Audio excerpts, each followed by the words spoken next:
আমরা যখন কার ওয়াশিং এর দোকানে নিয়ে যাই, তারা কিন্তু 200 টাকার নিচে আপনার গাড়ি ধুয়ে দিবে না। তাই যাদের গাড়ি ধোয়ার জন্য একটি এরকম পোর্টেবল মেশিন দরকার, তারা এই মেশিনটি পারচেস করতে পারেন।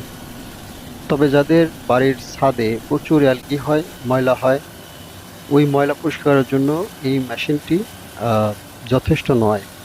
এই মেশিনের ওয়াটার প্রেশার খুব বেশি না। আপনারা ভিডিওটিতে দেখতে পাচ্ছেন যে আমি ছাদের যে অ্যালগি হয়েছে, অ্যালগিটা পরিষ্কার করার জন্য চেষ্টা করছি, কিন্তু অনেকবার দেওয়ার পরেও অ্যালগি উঠতেছে না। তো এই কারণে আমি এই নিজে ব্যবহার করে এই মেশিনটি সম্পর্কে আমি অবগত, তাই আমি আপনাদেরকে জানালাম। আশা করি এই ভিডিওটি থেকে আপনারা উপকৃত হয়েছেন।